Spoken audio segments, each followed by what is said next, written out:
Hello বন্ধুরা, আসসালামু আলাইকুম। Welcome to my YouTube channel BD বেকার শাকিল। তো আশা করি সকলে ভালো আছেন, আমি ভালো আছি। বেসিক্যালি আমাদের বাড়িতে গত পরশুদিন গিয়েছিলাম, আমাদের নিজের বাড়িতে, মানে নিজের একদম জন্মভূমি যেখানে, সেখানেই গিয়েছিলাম। যাওয়ার পর দেখি আমাদের বাড়ির দরজার সামনে 3 থেকে 4টা খেজুরের গাছ। এই যে একটা আর ছোট একটা দেখাইলাম, এই যে এইটা, তার পাশে আরও আছে।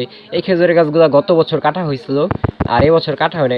আর এই যে গাছটা, এটা কাটা হয়েছে। তো এই গাছের সামনে একটা দোকান আছে, সেই দোকানদারকে জিজ্ঞেস করলাম যে এই গাছগুলো কাটা হয় নাই কেন, গাছ কি সমস্যা নাকি গাছই খুঁজে পাওয়া যাচ্ছে না। তো মোট কথা হচ্ছে এখানে গাছই খুঁজে পাওয়া যাচ্ছে না, এরকমের আর কি। বাংলাদেশের অনেক স্থানে গাছই নাই, গাছই নাই, গাছ আছে গাছই নাই, যার কারণে অনেক গাছ থেকে এখন পর্যন্ত রস সংগ্রহ করা যাচ্ছে না। তো দিন দিন কিন্তু এই জিনিসটা হারিয়ে যাচ্ছে।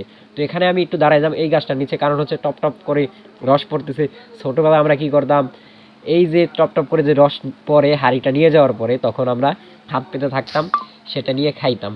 তো এরকমের একটা ফিলিংস যারা আর কি ছোটোবেলায় এগুলা উপভোগ করছে তারা বুঝতে পারবে। যাই হোক, অনেক চেষ্টার পরেও এক ফোঁটা রস পাইছি কোনো রকম, কিন্তু সেটা আমি খাই নাই, কারণ হচ্ছে সেখানে ময়দা থাকতে পারে, যেহেতু এখন বয়স হয়েছে, বড় হয়েছি, একটু বুঝি। তো ওই জন্য এই রসটা খাই না, ওই যে দেখা গেল যে এক ফোঁটা রস পড়লো। তো যাই হোক, কী বলবো, দিন দিন যত দিন যাচ্ছে গাছই হারিয়ে যাচ্ছে, গাছই হারিয়ে যাচ্ছে, যার কারণে আমরা কিন্তু কোনোভাবেই আগের মতো আর রস সংগ্রহ করতে পারছি না, রস পাওয়া যাচ্ছে না, খুবই কম। তো এই বিষয়টা নিয়ে বাংলাদেশের গভর্নমেন্ট যদি একটু চায়, নজর দিতে পারে, তাহলে হয়তো কিছু হইতে পারে। তো আশা করি সকলেই ভালো থাকবেন, সুস্থ থাকবেন। দেখা হচ্ছে নেক্সট কোন ভিডিওতে নতুন কিছু নিয়ে। আজকের ভিডিও পর্যন্তই। আসসালামু আলাইকুম।